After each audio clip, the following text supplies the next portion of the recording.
हाँ तो चलिए एक प्रॉब्लम समझते हैं। टाइटल है बंजी जंपिंग। इसका शुरुआत इस दिन हुआ था, इसको फुल डे भी बोलते हैं। और शुरुआत करने वाला डेंजरस स्पोर्ट क्लब कहाँ पे था? इंग्लैंड में यहाँ शुरुआत हुआ। बंजी जंपिंग होता क्या है? यहाँ पे एक फिक्स प्लेटफॉर्म होता है और एक इलास्टिक रोप होती है। रोप से आदमी को बांध दिया जाता है और आदमी को ऊपर से छोड़ा जाता है तो आदमी नीचे गिरता है। तो लोगों को ये इवेंट करना बहुत एक्साइटिंग लगता है, तो काफी लोग इसमें पार्टिसिपेट करते हैं। एडवेंचर के फॉर्म में जब लोग घूमने जाते हैं तो इसको करते हैं। ठीक, तो अब इसमें क्या होता है कि जैसे आदमी नीचे गिरेगा, वेलोसिटी बढ़ेगी, फिर आदमी की वेलोसिटी घटेगी, कब जब रस्सी खींचने लगेगी और जब वेलोसिटी उसकी घटेगी तो कहीं जाके वो आदमी रुक जाएगा, उसकी वेलोसिटी क्या हो जाएगी? 0, और फिर से आदमी क्या आएगा? वापस आएगा। तो बंजी जंपिंग के दौरान ऐसा होता है। तो कई बार आपको ऐसा डर लग सकता है कि अगर मेरे ऊपर ज्यादा फोर्स लगेगा तो आप उससे डर सकते हैं, मतलब आपका फोर्स ज्यादा होगा तो आपका एक्सेलरेशन ज्यादा होगा। तो ऐसा हम मान लेते हैं कि आपको ज्यादा फोर्स लगने से या फिर आपके ज्यादा एक्सेलरेशन होने से आपको डर लगता है।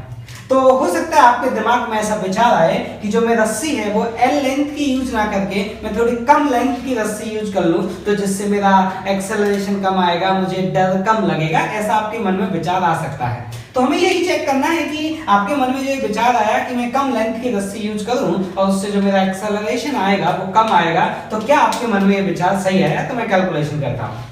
हम जो ये रस्सी है उसको एकदम आइडियल स्प्रिंग जैसा मानेंगे, जैसा कि क्लासेज में आप पढ़ते हैं। और आदमी का मास हम मान लेंगे, लेट्स से आदमी का मास है m और रस्सी का नेचुरल लेंथ जो है वो है l। और जब ये रस्सी खींचेगी तो मैंने माना है आदमी गिरेगा।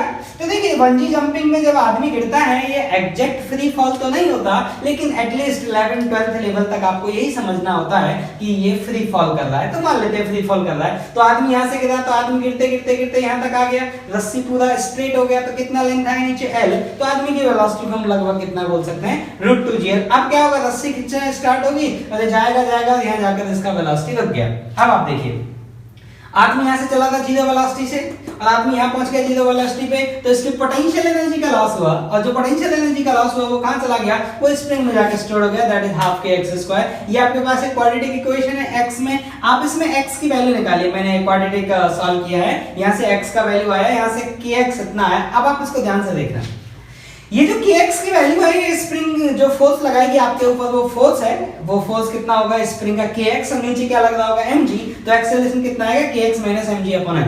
अगर मैं आपसे ये समझा दूं आपको कि जो ये kx है ये रस्सी की लंबाई पर निर्भर नहीं करता, तो आपको ये क्लियर हो जाएगा कि मैं l लेंथ की रस्सी यूज करूं या l/2 लेंथ की रस्सी यूज करूं, स्प्रिंग जो मेरे ऊपर फोर्स लगाएगी या रस्सी जो मेरे ऊपर फोर्स लगाएगी या फिर जो मेरा मैक्सिमम एक्सेलरेशन आएगा वो इस बात पे निर्भर नहीं करेगा कि मेरा लेंथ कम है या ज्यादा। मतलब उस केस में भी मुझे उतना ही डर लगेगा। तो देखिए ये kx का वैल्यू है। आप देखिए mg को लंबाई से मतलब नहीं है, mg को लंबाई से मतलब नहीं है, mg को लंबाई से मतलब नहीं है, लेकिन जो ये k/l है इसको भी तो लंबाई से मतलब नहीं है। आप जानते हैं कि किसी स्प्रिंग के लिए उसका spring constant into natural length constant होता है और वो मटेरियल की प्रॉपर्टी होती है। मतलब अगर आप इसे आधी लेंथ का भी लेते तो उसके लिए भी k/l उतना ही आएगा जितना l लेंथ के लिए आएगा। इसका मतलब जो स्प्रिंग, जो आपकी रोप जो आपके ऊपर मैक्सिमम फोर्स लगाएगी, वो मैक्सिमम फोर्स इस बात पर निर्भर नहीं करता कि आपने L लेंथ की यूज करी है या L/2 लेंथ की यूज करी है। तो आपके दिमाग में जो विचार आया वो सही नहीं था। और देखिए ये सही भी बात है,